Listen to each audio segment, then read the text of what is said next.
Hey, I'm Bishop. And I'm Dr. Steph. Thank you so much for tuning in to another edition of Our Life, Our Journey. Our truth.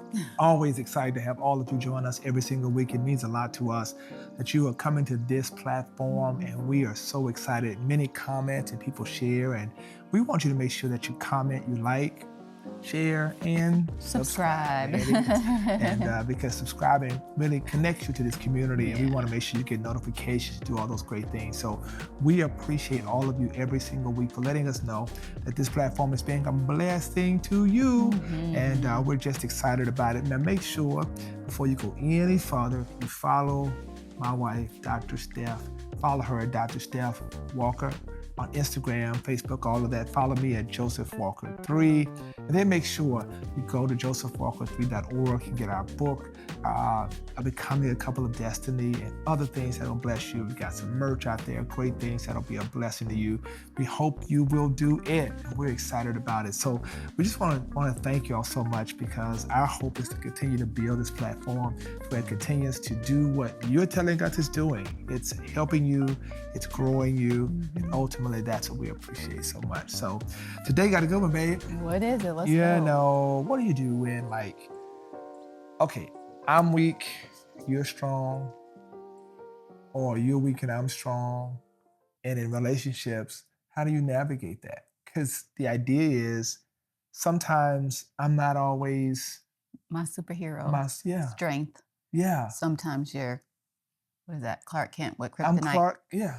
Clark Kent, right? And that's so important, right? Because I think sometimes there's this idea, this need to feel that I'm always strong, I'm always the rock. And particularly as a man, you always want to, like, hey, I got you, I'm holding it up. So I'm good. Yeah, right, I'm good. And there are times you look at me, you're like, you okay? How are you? And I'm like, I'm fine, because I don't want to, see that, it reveal their weakness, if you will. But I think it's important. And so one of the things we want to help you all understand is, how do you really, in relationships or in life, navigate that space and be okay saying that when I'm not okay, you can be. Yeah. Or you can cover me. Yeah. Yeah, no, for sure. Yeah. For sure. And I think there have been many instances where that has happened, right? Yeah. Well, I think it's just like I have your back, you have my back mentality. I'm there for you, you're there for me. This understanding that it's not always going to be 50-50, Yeah. and it's not usually going to be 50-50. Sure. It's whoever is available emotionally. Emotion Like, at that I think we've moment. talked about it before in terms of what we can do 50-50 or non, whatever, Yeah. in a non-balanced way, doing what needs to be done in that season, in that moment. But I think here we're talking about being emotionally and mentally available, Yeah. and being able to cover each other in those times where you may feel low, or I may feel low, and I might not be able to show up as my best self, Yeah. or you might not be able to show up as your best self, but me being able to push you forward and you likewise. What do you think that is, though, that creates a level of discernment that the person is not okay? Right? Because if you don't have that, then you level an expectation upon that person. There's a level of discernment that creates a level of empathy and sensitivity to say, maybe this isn't the right time for me to ask for this person to pour into me or do whatever. I need to dial it back and just make sure that they are Okay. okay. Yeah. Well, I mean, part of it is this whole push to be more aware in terms of people's mental health. I think, sometimes I feel like we used to talk about mental health as opposed to them, they. Yeah.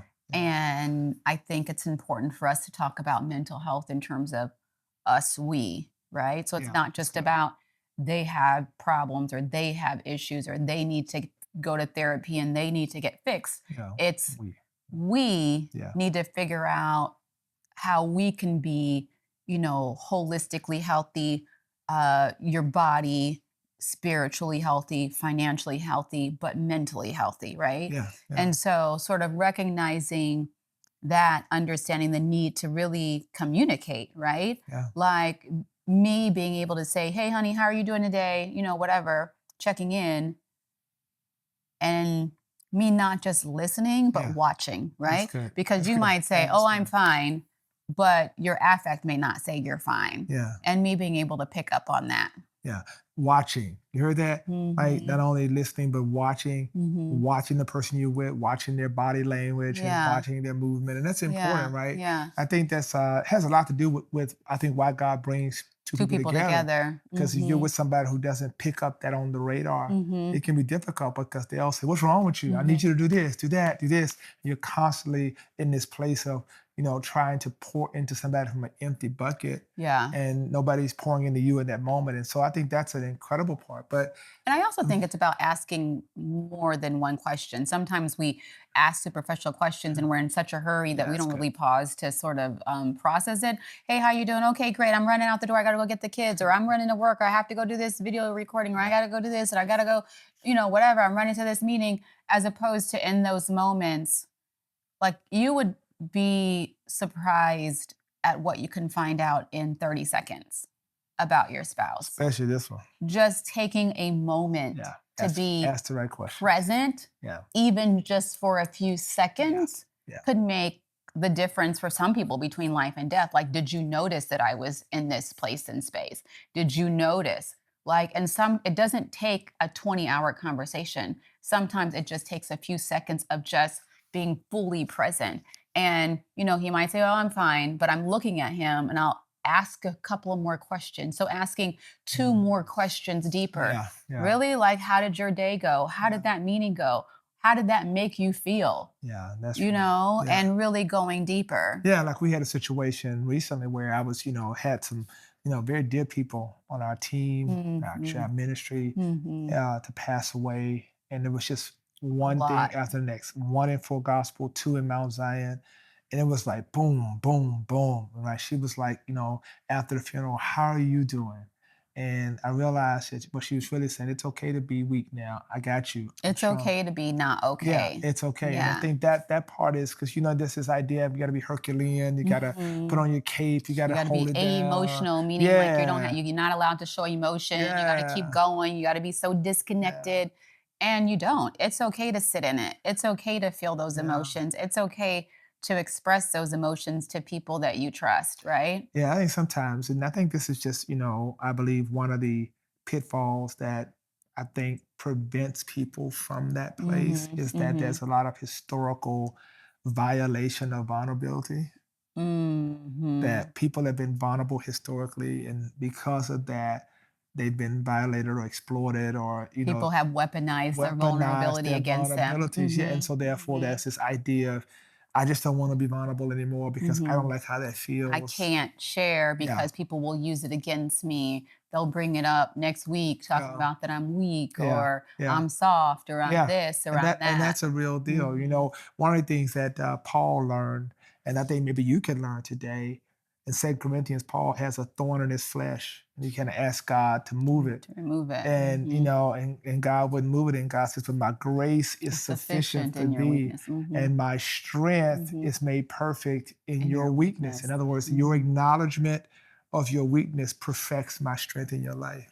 And I would even, I love that. And I would add, as a wife, a spouse, a significant other, my significance in this relationship is made strong, is strengthened in your weakness. Wow. Because it allows me to show up for you. That's good. In ways that I'm not able to show up for you when you're a Herculean, and vice versa. When I'm doing it all and here and there and everywhere and I feel like I got it all together, I'm being me. But when I'm not able to be me, I'm recognizing that a weaker form of myself is showing up, allowing him to show up for me. That's a whole different level of intimacy, because everybody won't show up for you and everybody can't show up for you.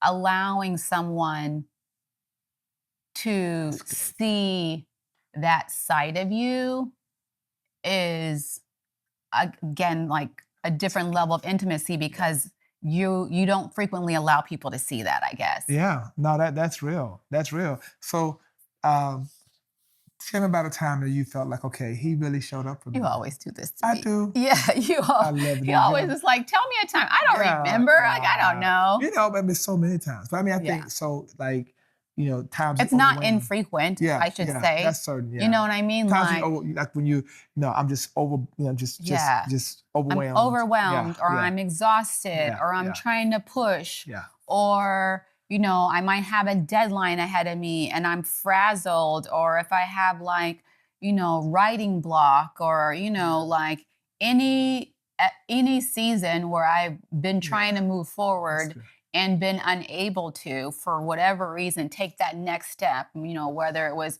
out of, a false fear, or out of exhaustion, or out of confusion, or out of just not knowing how to move forward, or analysis paralysis, even something that simple, like you've always stepped up and been present and basically said, honey, I've got you. So I believe somebody watching this probably saying, can you give us some practical ways I can show up for my significant other?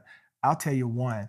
Like, what I'll do is I'll say, okay, we're gonna break our normal routine. Like, I drop off the kids, she picks them up, and I'll come home and I'll sense that she's like overwhelmed, whatever. I say, you know what, babe, rest, take care of you, get yourself organized. I got them.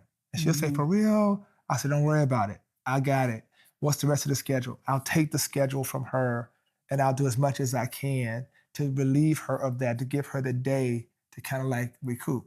Would that be a good example? Yeah, recalibrate. Yeah. That's a practical way, like really just offering more help, being aware and sensitive to, the things that the person does, right? So I'll go through the house, and I'm like, yo, I got that. She'll see me cleaning, or she'll see me doing stuff, and it was the funniest thing. She's like, you made the bed up, little things like that. I'm like, I got it, babe, right? She went on like, I go make the bed. Oh, you made the bed. Oh, you washed the clothes. Like, yeah, like, because that's a level for me of just being present and recognizing like where she is. Because I mean, I'm not gonna be okay unless she's okay, right? Or something as simple as, you see your spouse is out there grinding, and when they come home, you made a bath for them. Yeah. Or, you're waiting until, your nightcap or what have you, and it's time for you to go to bed, and you're just sitting down, and instead of you, spilling about your day, you're quiet and asking them, how are they doing?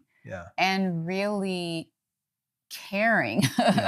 Sometimes we ask, but we don't necessarily want to hear it. That's right. But like really authentically being present in that moment, letting that person know that you care, and then they can offload, as opposed to you always offloading on them. That's good.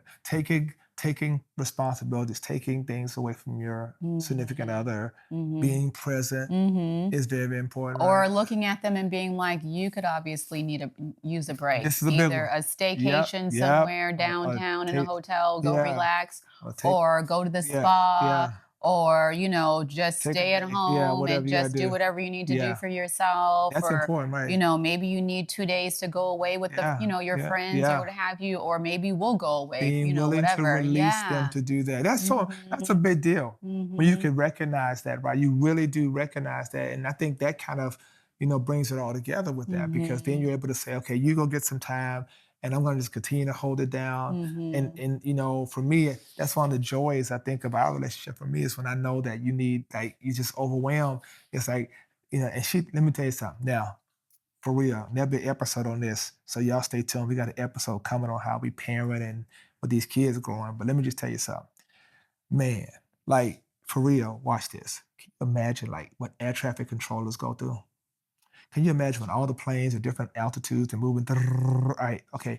Imagine that times 100 on what her little book of activities and things for the kids look like. It's like not just for the kids, for you and your life. I'm coming to that. And our life. The kids, skip. And then my schedule, skip, and her schedule. And like she just manages all that. So it's more than a notion.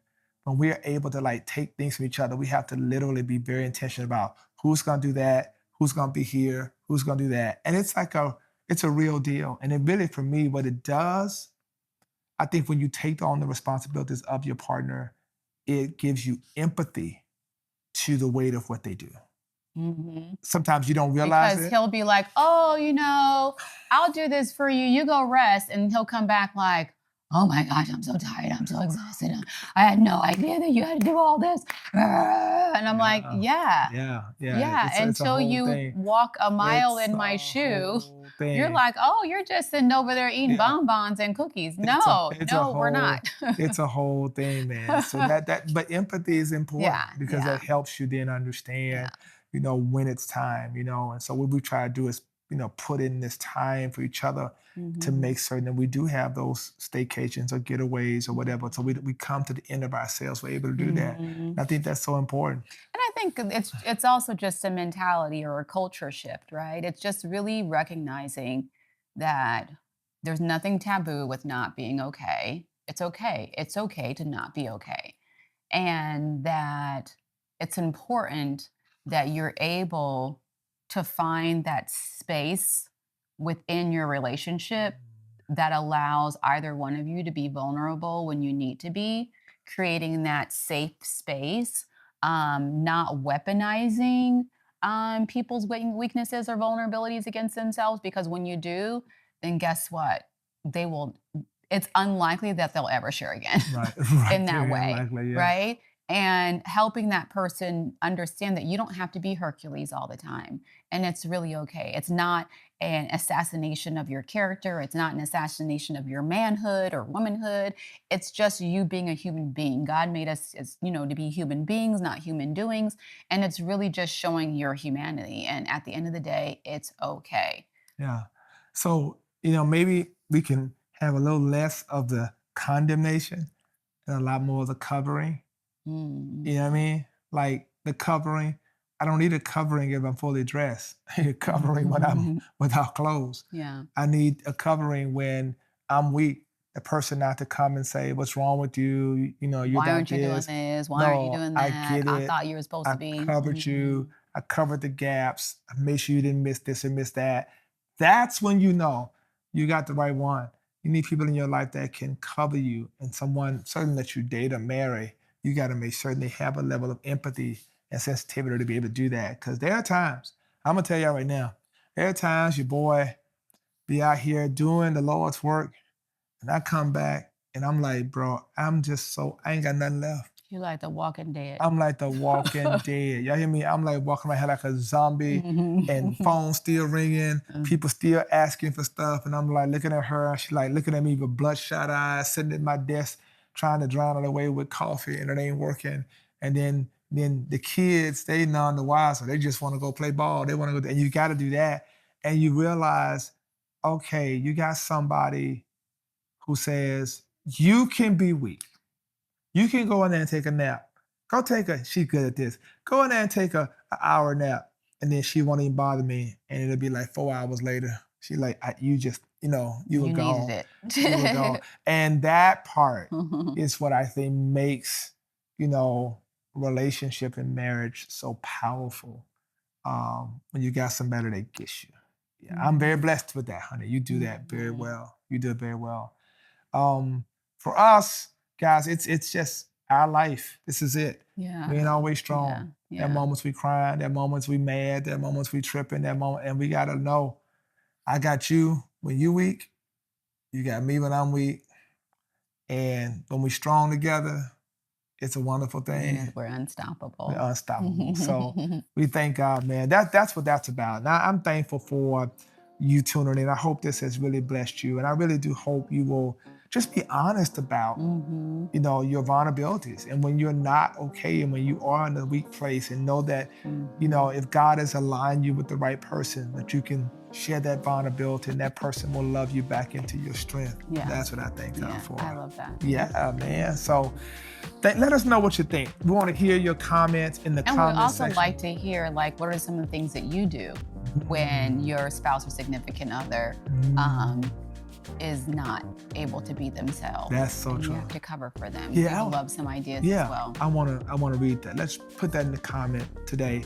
Make sure, again, that you subscribe to this channel. Make sure you stay connected to us. Follow my wife, follow me. We want to stay connected to you. Yeah. We're building this platform for the glory of God. We certainly thank you for being connected today. Great topic, babe. I love this one. Y'all stay tuned. We got some good ones coming next week and the week after, so stay tuned. We thank you so much for tuning in. Sometimes you're weak, sometimes you're strong. Good thing is you ought to have somebody to counterbalance that so you can get through life and get through it with victory. I'm Bishop. And I'm Dr. Steph. Until next time. Peace out. Mhm.